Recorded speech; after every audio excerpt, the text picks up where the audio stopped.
वही अनस बयान करते हैं, कान रसूलुल्लाह सल्लल्लाहु अलैहि वसल्लम यऊदुल मरीज व यशहदुल जनाजा व यरकबुल हिमार व युजीबु दावतल अब्द। बुखारी शरीफ की हदीस के अल्फाज है, ये हजरत अनस बयान करते हैं कि अल्लाह के रसूल सल्लल्लाहु अलैहि वसल्लम की अखलाक का हाल ये था कि कान यऊदुल मरीज, कोई भी बीमार हो, छोटा हो या बड़ा, आप उसकी आयादत के लिए चले जाते थे, उसकी तीमारदारी करने जाते थे।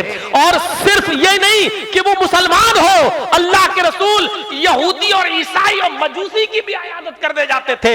एक 12 साल का बच्चा बीमार था यहूदी का, आप उसकी भी आयादत करने चले गए, उसके पास बैठ गए। वो बीमार इतना था कि आखिरी सांसें ले रहा था, कर रहा था, उसकी रूह निकलने वाली थी। आप उसके सिरहाने पर बैठ गए, अपना हाथ उसके सर पर रखा, वो अल्लाह के रसूल को देखने लगा, फिर अपने बाप की तरफ भी देखता जा रहा था, फिर नबी को देखने लगता है, मुस्कुरा रहा है। अल्लाह के रसूल ने उससे कहा, कुल ला इलाहा इल्लल्लाह, अगर तुम्हारा दिल हो, अगर तुम्हारी मर्जी हो, अगर तुम खुशी खुशी अगर कलमा पढ़ना चाहते हो तो पढ़ लो, ला इलाहा इल्लल्लाह कह दो।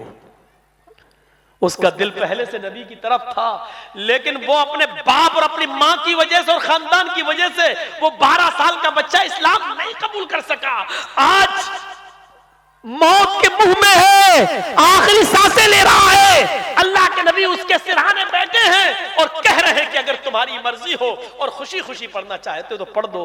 उसने अपने बाप को देखा, उसके बाप ने समझ लिया मेरा बेटा मोहम्मद रसूलुल्लाह की तारीफ करता रहा, हमेशा उनकी बातें सुनकर आता था और तारीफ करता था। आज आखिरी वक्त में मैं अपने बेटे का दिल कैसे तोड़ दूं। कहा, बेटे अबुल कासिम की इताअत करो, जो कह रहे करो, तुम पढ़ना चाहते हो पढ़ो, आज मैं तुम्हें नहीं रोकूंगा।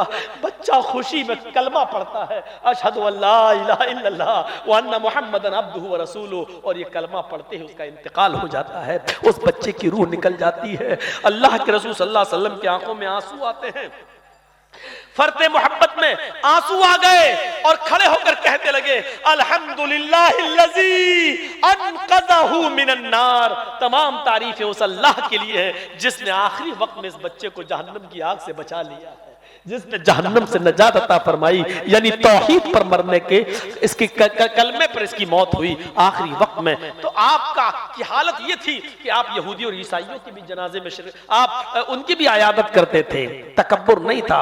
हमारे यहाँ अमीर आदमी बीमार हो तो जाते हैं, गरीब हो तो उसको कोई देखने के लिए नहीं जाता। मेरे भाइयों, मरीज की आयादत करो, उसको तसल्ली दो, उसको तशफ़ी बख्श जवाब दो, और आयादत में वो सारी चीजें शामिल है जिसकी उसको जरूरत है। मान लो गरीब आदमी है, ऑपरेशन होना है, बहुत पैसे लगना है, तो उसकी मदद भी करो, है कि लो ये, और दूसरों से भी करवाओ, क्योंकि यही आयादत है और यही तीमारदारी है। मेरे भाइयों, अल्लाह के रसूल मरीज की आयादत करते थे, छोटा बड़ा नहीं देखते थे।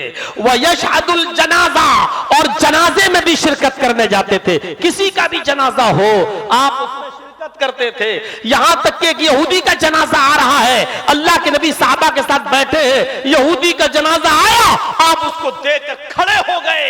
वह यहूदी का जनाजा देखकर खड़े हो गए।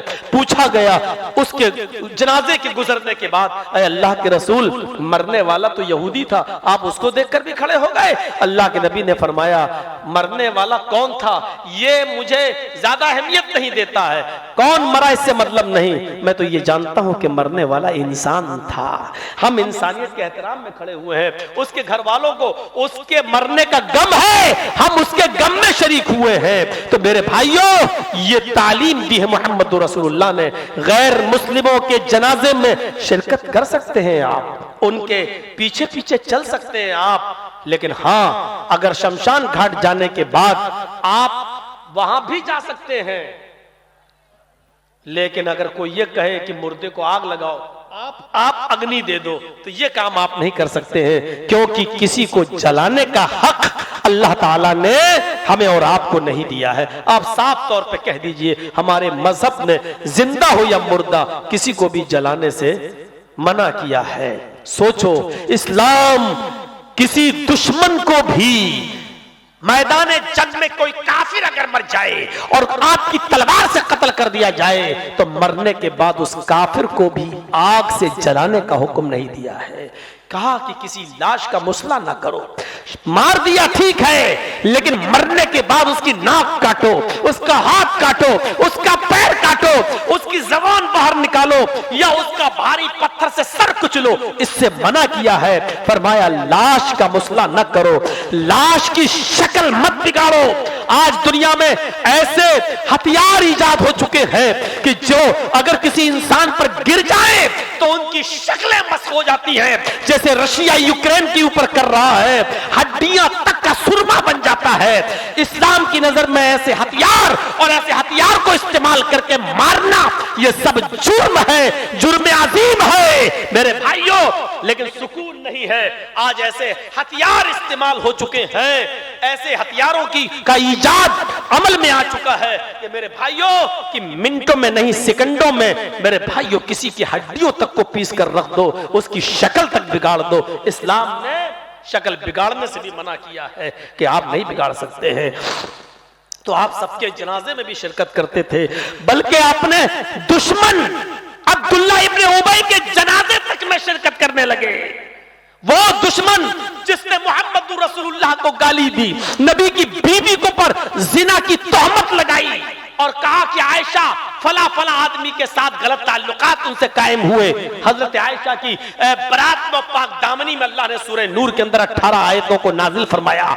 मेरे भाइयों, वो अब्दुल्ला इब्ने उबई जो नबी को, नबी की बीवी को गाली देता था, लेकिन मर गया तो उसका बेटा कहने लगा कि अल्लाह के रसूल आप अपनी कमीज या चादर आप दे दें तो मैं अपने बाप के कफन की जगह पर उसको डाल दूं। शायद जब तक आपकी चादर या कमीज मेरे बाप के जिस्म पर रहेगी, शायद अल्लाह ताला उसके अजाब में कमी कर दे। अल्लाह के नबी ने फौरन कमीज उतार के दे दी। हजरत उमर ने कहा अल्लाह के रसूल, उस जालिम को कमीज दे रहे हैं जो आपको गाली देता रहा जिंदगी भर और आपकी बीवी को अम्मा आयशा पर तोहमत लगाता रहा, जिना की गंदी गंदी तोहमत लगाता रहा, आप उसको चादर दे रहे हैं, आप उसको कमीज दे रहे हैं। अखलाक का आलम यह था कि अल्लाह के नबी फरमाते हैं, ऐ उमर, अगर मेरी कमीज पहन लेने से या चादर पहन लेने से अगर अल्लाह उसके आजाब में कमी कर दे तो मेरा क्या बिगड़ जाएगा? अगर अल्लाह उसके आजाब में कमी कर दे तो मेरा क्या बिगड़ जाएगा? लोगों ने कहा, अरे अब्दुल्ला इब्ने उबई के बेटे, जो रसूल अपनी चादर या कमीज दे सकता है तो वो तेरे बाप का जनाजा क्यों नहीं पढ़ा सकता? गुजारिश तो कर, रिक्वेस्ट तो कर। अल्लाह के नबी के पास आया बेटा, कहा अल्लाह के रसूल अगर मेरे बाप का जनाजा पढ़ा दें आप तो आपका क्या बिगड़ जाएगा? आपने कहा कुछ नहीं, चलो मैं तुम्हारे बाप का जनाजा पढ़ाता हूं।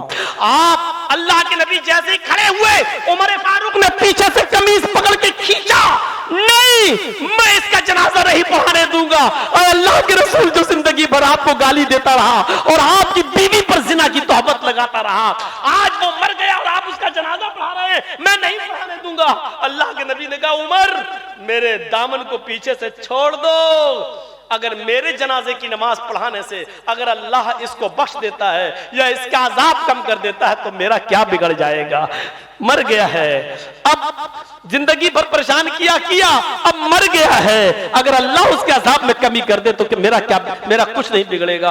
आपने हाथ पकड़ के हजरत उमर का हटाया और खड़े हो गए, और जैसे ही खड़े होकर अल्लाह अकबर कहना चाहा, जिब्राइल अमीन आसमान से नाजिल हुए और फरमाया, ऐ मोहम्मद, आप अपने दुश्मन को माफ कर सकते हैं, लेकिन अल्लाह अपने नबी और अपने हबीब के दुश्मन को माफ करने के लिए तैयार नहीं है।